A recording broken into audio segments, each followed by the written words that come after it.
నమస్తే, welcome to #you నేను మీ Rajesh. So ప్రస్తుతం ఆంధ్రప్రదేశ్లో జగన్మోహన్ రెడ్డి తాజాగా నర్సీపట్నం టూర్లో మాట్లాడినటువంటి వ్యాఖ్యలు తీవ్ర స్థాయిలో వివాదాస్పదమవుతున్నాయి.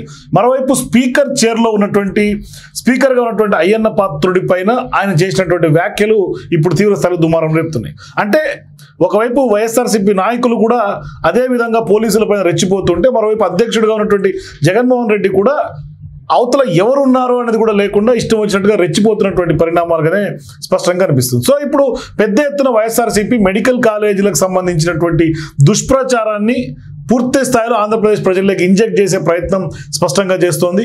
ఆ దిశగా అడుగులు వేస్తున్నటువంటి తరుణంలో జీవోను ఉన్నట్టుగా ఇప్పుడు పెద్ద ఎత్తున బుకాయించే ప్రయత్నం జగన్మోహన్ రెడ్డి చేస్తూ ఉన్నారు.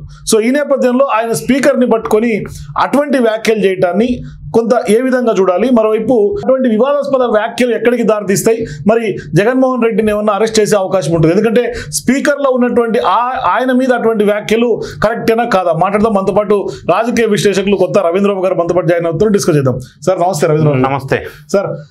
ఆంధ్రప్రదేశ్లో స్పీకర్ చైర్లో ఉన్నటువంటి స్పీకర్ అయ్యన్న పాత్రుడి మీద నిజంగా ఇప్పుడు జగన్మోహన్ రెడ్డి చేసినటువంటి వ్యాఖ్యలు పెద్ద ఎత్తున దుమారం రేపుతున్నాయి. అసలు స్పీకర్ చైర్లో ఉన్నటువంటి వాళ్ళ మీద అంత విచక్షణ కోల్పోయి ఆ విధంగా వ్యాఖ్యలు చేయడం ఎట్లా చూడాలి? ఆంధ్రప్రదేశ్ మాజీ ముఖ్యమంత్రి, ప్రస్తుత పులివెందుల ఎమ్మెల్యే, మొన్న థర్స్డే నర్సీపట్నం పునాదులతో ఉన్న గోడలు లేదా పిల్లర్స్తో ఉన్నటువంటి మెడికల్ కాలేజీ దగ్గరికి అది గోడలు చూపించడానికి వెళ్ళారు. పూర్తి కనిపిస్తుంది, కేవలం పిల్లర్లు స్లాబులు ఉన్నటువంటి నర్సీపట్నం మెడికల్ కాలేజీ పర్యటన పెట్టుకొని వెళ్ళారు. జగన్ రెడ్డి గారు 11 o'clockకి వైజాగ్ ఎయిర్పోర్ట్ లో ల్యాండ్ అయ్యారు. ఆయన నర్సీపట్నంలో 11 crores పెట్టి చేసిన ఆ పునాదుల దగ్గరికి తోలుకెళ్ళాడు. ఆ సందర్భంలో వాళ్ళ శ్రేణులు చెప్పారు, థర్స్డే జన సమీకరణ కష్టమవుతుంది, సాటర్డే పెట్టుకుందాం సార్, ఆ రోజు 11th డేటు బాగుంటది కదా అని సలహా ఇచ్చారు. మన రేవంత్ రెడ్డి గారు ఎందుకో 11th పెట్టలేదు. సరే 11 crores ఇన్వెస్ట్ చేసిన నర్సీపట్నం పునాదుల్ని చూపిస్తూ చాలా అంశాలు ఆయన ప్రస్తావనకు వచ్చి మాట్లాడాడు. అంటే ఇంతకు ముందు ఆయన మాట్లాడిన మాటలు తీరు సేమ్ అదే విధంగా అదే లైన్లో అదే బాటలో అదే అహంకారంతో అదే భ్రమలో మాట్లాడుతూ ఉన్నారు వాళ్ళు ఇప్పటికి కూడా. గతంలో మనం చూసాం చాలా సందర్భాల్లో అసందర్భోచితంగా సప్త సముద్రాలు అవసరం ఉన్నా తీసుకొచ్చి బట్టలు ఉప్పదీసి నిలబెడతా అన్నాడు అధికారుల్ని. మరి బట్టలు ఉప్పదీయటం ఎందుకు, నిలబెట్టడం ఎందుకు అంటే అధికారుల్ని బెదిరించటం. దాన్ని చూసి నేర్చుకొని పేర్ని నాని, అంబటి రాంబాబు, మిగతా వాళ్ళంతా అదే బాట పట్టారు. ఆ సంఘటనలు ఇప్పుడు జరుగుతున్న వ్యవహారం కాబట్టి చెప్తున్నాను. ఆ సంఘటనలు ఇప్పుడు వస్తున్నాయి కాబట్టి దాన్ని నేను ఇక్కడ ప్రస్తావన చేయాల్సి వచ్చింది. అయితే ఈయన మాట్లాడిన మాటలు చాలా అంశాలు మీరు ప్రస్తావించారు. మెడికల్ కాలేజెస్ PPPలో పెడుతున్నామని కూటమి చెప్తా ఉంటే ప్రైవేటైజేషన్ చేస్తున్నారు, ప్రైవేటైజేషన్ మెడికల్ కాలేజ్ చేయడానికి వీల్లేదు అంటాడు. ఎవడు ప్రైవేటైజేషన్ చేస్తున్నారు, ఎక్కడ చేస్తున్నారు? ఫస్ట్ క్వశ్చన్ అక్కడి నుంచి మనం సబ్జెక్ట్లోకి వెళ్దాం. అది బేసిక్ పాయింట్ అక్కడ ఉంది కాబట్టి సబ్జెక్ట్ మొత్తం దాని చుట్టూ తిరుగుతుంది కాబట్టి. అయితే అదే ఇప్పుడు PPP అనే మాడ్యూల్ గురించి జగన్మోహన్ రెడ్డి గారికి అర్థం కావట్లేదు అనుకోవాలా? అర్థం కాదు అని మనం అనట్లా, అర్థం కాని వ్యక్తి ఏం కాదు, తెలిసే ప్రజల్ని మభ్యపెట్టడం. ఇది తెలియక కాదు, తెలియకపోతే కన్సల్టెంట్లు ఉంటారు, వాళ్ళని అడిగితే చెప్తారు, లేదా నాబోటిని అడిగితే ఎక్స్పర్ట్ని నేను చెప్తాను, అది వేరే విషయం. అయితే నేనేమంటున్నా అంటే ఆయన నర్సీపట్నం వెళ్తున్న సందర్భంలో వీళ్ళు హైకోర్టులో ఒక పిటిషన్ వేశారు. కూటమి ప్రభుత్వం వాళ్ళు జీవో నంబర్ 590 తీసుకొచ్చారు మెడికల్ కాలేజెస్ని PPPలో నిర్మించడం కోసం, దాన్ని ఆపేయాల్సిందే, ఇది కుదరదు అని పిటిషన్ వేశారు.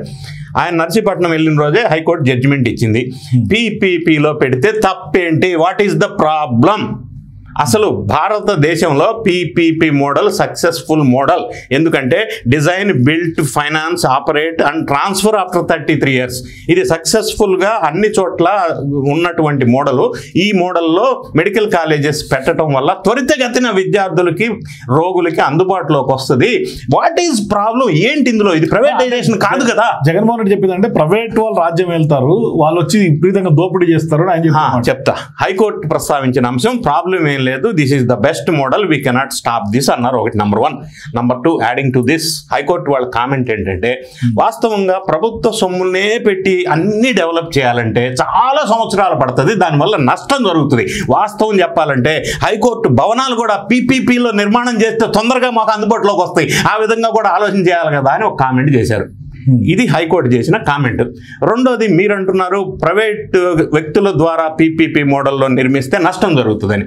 నష్టం ఎప్పుడు జరుగుతుంది? ఇప్పుడు వీళ్ళు ఇచ్చిన పీపీపీ మోడల్లో same MBBS fees, same reservations, ఇంకా అడిషనల్గా సీట్లు పెరుగుతున్నాయి. వీళ్ళు 27-28 అకాడమిక్ ఇయర్ కల్లా అందుబాటులోకి తీసుకొస్తారు. గవర్నమెంట్ మెడికల్ కాలేజీలో ఉన్న ఫెసిలిటీస్ యాజ్ ఇట్ ఈజ్ ఇక్కడ నిర్వహిస్తూ ప్రభుత్వ ఆధీనంలో సంస్థలన్నీ ఉండటం వల్ల ప్రజలకి తొందరగా డెవలప్మెంట్ యాక్టివిటీ ఉంటుంది అనేది ఒక అందులో ఉన్న సదుద్దేశం. దాన్ని ప్రైవేటైజేషన్ అంటే హైదరాబాద్ మెట్రో రైల్ ప్రైవేటైజేషన్, అది PPP model government take over చేసింది. అంతెందుకు ఈ నర్సీపట్నం విజిట్లో ఉన్నప్పుడే నవీ ముంబైలో ఇంటర్నేషనల్ ఎయిర్పోర్ట్ స్వయంగా ప్రధానమంత్రి గారు పీపీపీ మోడల్లో స్టార్ట్ చేసి 2896 ఎకరాల్లో 20,000 కోట్ల పెట్టుబడితో అదానీ గ్రూప్ ద్వారా పీపీపీ మోడల్లో పెట్టి జాతికి అంకితం చేశారు అదే రోజు. దాన్ని వాళ్ళు పీపీపీ అంటున్నారు, ఈయన దాన్నే ప్రైవేటైజేషన్ అంటున్నారు. వాళ్ళ తప్ప వాళ్ళకి తెలీదా? ఈయనకి తెలీదా? అందరికి అన్ని తెలుసు. కానీ పీపీపీలో చాలా వచ్చినాయి కదా, నాట్ ఓన్లీ ప్రధాని గారు ఓపెన్ చేసిన ఎయిర్పోర్ట్, హైవేలు వేస్తున్నారు, బ్రిడ్జ్లు కడుతున్నారు. హైదరాబాద్ ఈవెన్ ఇప్పుడు ఆర్జీఐ ఎయిర్పోర్ట్ కూడా పీపీపీ మాడ్యూల్లో పెట్టింది. ఇంకా చెప్తాను, మెడికల్ కాలేజెస్ గురించే చెప్తా. National medical council of India వాళ్ళు ఈ మధ్య కాలంలో పీపీపీ మోడల్లో మెడికల్ కాలేజెస్ అన్ని రాష్ట్రాల్లో త్వరితగతిన నిర్మాణానికి వస్తాయి, తొందరగా వస్తాయి, ఆ మోడల్ని మీరు ఆలోచించండి, ఇది బెస్ట్ మోడల్ అని ఒక సర్టిఫికేషన్ మాట్లాడారు. రెండో అంశం నేను మాట్లాడతా. కర్ణాటక రాష్ట్రం, మన పక్కనున్న కర్ణాటక రాష్ట్రంలో 12 గవర్నమెంట్ మెడికల్ కాలేజెస్ పీపీపీ మోడల్లో కట్టబడ్డాయి, నడపబడుతున్నాయి ఇప్పుడు. మరి దాన్ని ఏ విధంగా చూడాలి? మరి ఎందుకు జగన్మోహన్ రెడ్డి గారు ఇవన్నీ చూసి కళ్ళ ముందు కనపడతా ఉంటే ప్రజలు నమ్ముతారనే ఒక భ్రమలో ఎందుకు ఉన్నారని అనుకోవాలి? అంటే అది ప్రజల్ని మిస్గైడ్ చేసి 100 సార్లు ఒకే అబద్ధాన్ని చెప్తే నమ్ముతారు అన్న ఒక భ్రమలో ఉన్నారు ఒకటి. రెండోది, ప్రతిసారి ప్రతి సందర్భంలో అధికారంలో ప్రభుత్వాన్ని ఇష్టం వచ్చినట్టు అదుపు లేకుండా మాట్లాడటం అనేది వాళ్ళ కల్చర్లో డిఎన్ఏలో భాగం అయిపోయినట్టుగా ఉంది. ఆ సందర్భంగా ఈ మెడికల్ కాలేజీ ప్రస్తావన ఒకటి మాట్లాడాడు. మరి వైజాగ్ స్టీల్ ప్లాంట్ ప్రైవేటైజేషన్ చేయడానికి వీలు లేదు అంటాడు. అసలు వైజాగ్ స్టీల్ ప్లాంట్ ప్రైవేటైజేషన్ అనేది జగన్ రెడ్డి గారి ప్రభుత్వం ఆంధ్రప్రదేశ్లో అధికారంలో ఉన్నప్పుడు కేంద్ర ప్రభుత్వం తీసుకున్న నిర్ణయం. మరి ఆయన ఎందుకు ఆ రోజు అబ్జెక్ట్ చేయలేదు? ఎందుకు ఆపలేకపోయాడు? ఆ రోజు సపోర్ట్ చేసి ఈ రోజు ప్రైవేటైజేషన్కి అగెనెస్ట్ అంటాడు. ప్రైవేటైజేషన్ చేయట్లేదు బాబు, 11,440 కోట్లు ఇచ్చారు పునర్జీవన ప్యాకేజీ, ఇది ప్రైవేటైజేషన్ కాదు అని ఒక పక్కన చెప్తుంటే మళ్ళీ వైజాగ్ ప్రైవేటైజేషన్ స్టీల్ ప్లాంట్ అంటాడు. రెండో అంశం, 10 రోజుల క్రితం ఆంధ్రప్రదేశ్ శాసన మండలిలో వైజాగ్ స్టీల్ ప్లాంట్ ప్రైవేటీకరణని ఆపినందుకు కేంద్ర ప్రభుత్వం వారికి ధన్యవాదాలు తెలిపే ఒక తీర్మానాన్ని వైఎస్ఆర్ కాంగ్రెస్ పార్టీ మండలిలో సమర్థించింది. It is approved this resolution. మరి అక్కడ అప్రూవ్ చేసేసి ప్రైవేటైజేషన్కి ఆపినందుకు కేంద్రానికి ధన్యవాదాలు చెప్తూ నిన్న నర్సీపట్నంలో వైజాగ్ స్టీల్ ప్లాంట్ గురించి మాట్లాడతాడా? ద్వంద్వ వైఖరి ఏంది? What is this? ద్వంద్వ వైఖరి అనేది ప్రతి అంశంలో కదా. ఉపరాష్ట్రపతి ఎన్నికల్లో ద్వంద్వ వైఖరే లాస్ట్ కి ప్రతి అంశంలో. గతంలో ఎన్నికల్లో సీఎం కాకముందు కూడా ఆయన అదే వైఖరి నడుస్తా ఉంది అంటున్నా. సో ఇన్ని అంశాలను పక్కన పెడితే మీరు అడిగిన పాయింట్కి వద్దాం. నిన్న ఆయన ఇదే సందర్భంలో మాట్లాడుతూ నర్సీపట్నం మెడికల్ కాలేజ్ గురించి ఒక్క నిమిషం మనం మాట్లాడుకుందాం. నర్సీపట్నంలో మెడికల్ కాలేజ్ జగన్ రెడ్డి గారి హయాంలో వేరే ప్రదేశంలో దాన్ని ఫస్ట్ ప్రపోజ్ చేశారు. అక్కడ వైఎస్ఆర్ కాంగ్రెస్ పార్టీకి సంబంధించిన నాయకులు భూమి ఇవ్వడానికి ఒప్పుకోలేదు, అక్కడ పంచాయతీ అయింది. అందుకని దాన్ని తీసుకొచ్చి నర్సీపట్నానికి షిఫ్ట్ చేశారు. నర్సీపట్నంలో 52 ఎకరాలు ఎక్విజేషన్ చేశారు. ఈ 52 ఎకరాల్లో 40 ఎకరాలు తెలుగుదేశం పార్టీ నాయకులకి శ్రేణులకి సంబంధించిన భూమి.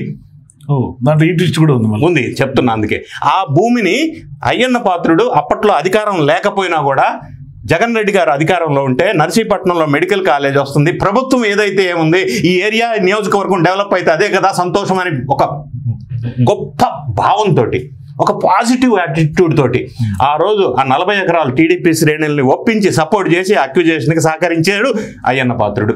ఈ రోజు అదే ప్లేస్కి వెళ్ళి అదే అయ్యన్న పాత్రుడు స్పీకర్ స్థానంలో ఉన్న గౌరవించదగ్గ పొజిషన్లో ఉంటే నీకు సిగ్గు లేదా అన్నాడు. ఎందుకు అంటే ఈ మెడికల్ కాలేజీకి జీవో లేదు అని అంటాడు. జీవో నంబర్ 204 నేను రిలీజ్ చేశాను, ఈ మాట్లాడిన స్పీకర్ అయ్యన్న పాత్రుడికి సిగ్గు లేదా అని అడిగాడు.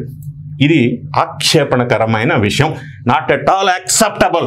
స్పీకర్ పొజిషన్లో ఉన్న వ్యక్తిని దూషించటం అనేది చాలా తప్పు. ఈ మాట నేను ఎందుకు అంటున్నానంటే మనం గత చరిత్ర ఒకసారి పరిశీలించినట్టయితే వైఎస్ రాజశేఖర రెడ్డి తండ్రి గారు ముఖ్యమంత్రిగా ఆంధ్రప్రదేశ్ రాష్ట్రంలో ఉమ్మడి ఆంధ్రప్రదేశ్లో ఉన్నప్పుడు స్పీకర్గా సురేష్ రెడ్డి స్పీకర్గా ఉన్నప్పుడు ఆ అసెంబ్లీలో కరణం బలరాం అనే ఒక ఎమ్మెల్యే బయట అసెంబ్లీలో కాదు స్పీకర్ నిరంకుశంగా వ్యవహరిస్తున్నాడు అని ఒక కామెంట్ చేశారు. ఆ కామెంట్ని చాలా సీరియస్గా, ఎంత సీరియస్గా తీసుకున్నారంటే అప్పట్లో ఉన్న స్పీకరు వీళ్ళ తండ్రి గారు ఈ కరణం బలరాంకి ఎథిక్స్ కమిటీకి రిఫర్ చేశాడు. ఎథిక్స్ కమిటీ వాళ్ళు దీన్ని విచారించి ఆ సదరు కరణం బలరాం అనే ఎమ్మెల్యేని 6 నెలలు సస్పెండ్ చేశారు. 6 months సస్పెండ్ చేశారు ఆయన ఎమ్మెల్యే నుంచి, అసెంబ్లీ నుంచి. సో ఇప్పుడు కూడా ఈ వ్యాఖ్యలు ఎథిక్స్ కమిటీకి రెఫర్ చేయాల్సిన అది ప్రెసిడెన్స్ ఉంది. ఆ సంఘటన గతంలో ఆంధ్రప్రదేశ్లో జరిగింది వాళ్ళ తండ్రి గారి నేపథ్యంలో. మరి ఇప్పుడు కూడా జగన్ రెడ్డి గారు స్పీకర్ను పట్టుకొని నిరంకుశంగా ప్రవర్తిస్తున్నారంటే 6 నెలలు సస్పెండ్ చేశారు. సిగ్గు లేదా అని అడిగాడే. మరి ఏం చేయాలి? ఎథిక్స్ కమిటీకి రెఫర్ చేయవలసిన అవసరం ఉంది. ఇంకొక అంశం, మెడికల్ కాలేజీ 17 మెడికల్ కాలేజీ తెచ్చాను అంటాడు. రెఫర్ చేసి చర్యలు తీసుకుంటే అయితే సస్పెండ్ చేసే అవకాశాలు ఈయన ఎట్లాగూ రాడు కదా, ఏం ఫరక్ పడుతుంది? ఫరక్ పడినా పడకపోయినా ఒక మెసేజ్ అయితే ఇవ్వాల్సిన అవసరం ఉంది.